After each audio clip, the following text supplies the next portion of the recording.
Hey everyone, you ever look at a really cool interactive website and just wonder, how does that even work? Well, you're in the right place. Today, we are pulling back the curtain on JavaScript, the language that makes the web move and groove. And here's the best part. It's way simpler than you probably think. I know, it seems super complicated, right? But the secret is that every amazing app, every dynamic website, it's all built from just a handful of very simple ideas. Seriously, think of them like Lego bricks. Each brick is simple, but when you put them together, you can build anything. You know, it all comes down to just 4 basic things that programs can do. They can remember stuff, they can do stuff with that information, they can make decisions, and they can repeat things. That is literally it. Every single app on your phone is just a clever combination of those 4 ideas. All right, so where do we even begin? Let's start with the most basic thing a program has to do. It has to remember stuff. This is all about storing data. So how does it do that? With something called a variable. And honestly, the best way to think about a variable is just as a labeled box. You give the box a name, you put some information inside, and then you can use it later. It's basically the program's short-term memory. So in modern JavaScript, if you want to create one of these boxes, you just use the keyword let, followed by whatever name you want to give your box. So here, let message. We've just created an empty box named message, and it's all ready for us to put something in it.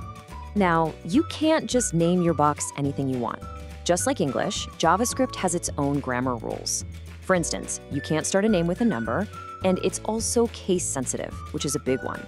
That means message with a lowercase m is a totally different box than message with a capital M.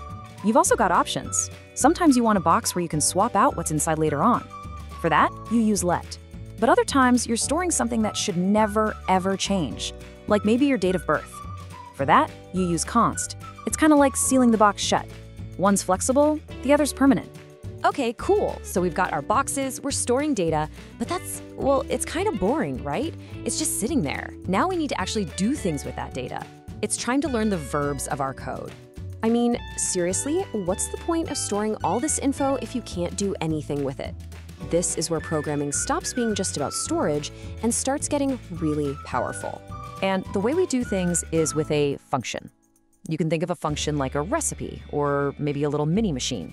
You set up the steps just once, give it a name, and then bam, you can run that whole process over and over and over again just by calling its name. It's incredibly efficient. And it's a really simple process when you break it down.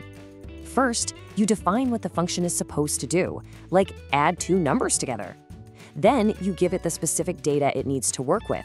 We call those arguments. The function does its thing, and finally, it hands you back a result. It's a perfect little input-process-output machine. Okay, now get ready for a concept that honestly feels like a superpower in coding. In JavaScript, you can pass an entire function to another function as one of its arguments. We call this a callback function. The idea is you can tell a function, hey, go to this thing, and when you're done, call me back and run this other set of instructions. It's absolutely crucial for anything that takes time, like waiting for a user to click something. All right, so we've got variables for our data and functions for our actions. But you can probably see a problem coming, right? Once your program starts to grow, just having a big pile of boxes and recipes, it's gonna get messy fast. We need a way to organize all this stuff. And the answer to that mess is the object. Think of an object like a special kind of container, almost like a filing cabinet for all your related info. Instead of holding just one thing, it holds lots of pieces of data. And each piece has its own label or key. A book is a perfect example, right? We can make a single book object that holds everything about that book in one place. It has a property for the title, one for the author, one for the price. All the information about one single thing is now neatly bundled together. And the best part? Getting that info back out is super easy, super intuitive. You just type the object's name, a dot, and the label of the data you want. So book.title, and boom, you've got the title. Simple as that. But wait, it gets even better.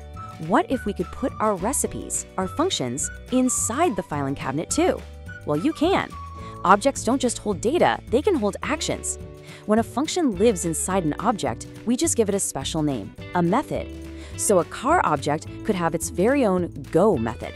Okay, so we've got ways to store single things, and we've got filing cabinets for grouping related things. But what about a list? You know, like a shopping list, or a list of high scores, or people waiting in line. That's where the array comes in. An array is basically a special kind of object that's built specifically for ordered lists. With a regular object, we use named keys. With an array, the only thing that matters is the order, the sequence. And this is what one looks like. It's just a list of things inside square brackets. In this example, it's apple, orange, and plum. But the data inside could be anything, written in any language. The structure is what matters. So, if you want to grab one of these items, you don't use a name like we did with objects. Nope. Here, you use its position in the line, its numbered spot.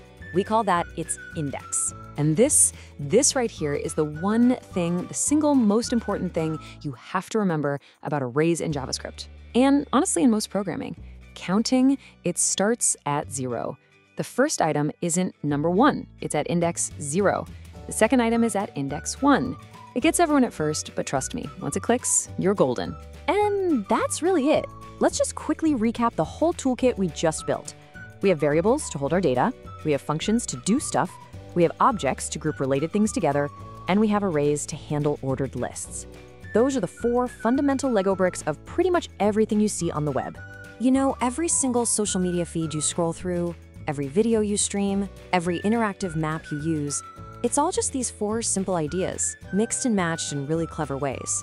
So the question isn't just about what they are. The real question is, now that you see the simple bricks, what can you imagine building?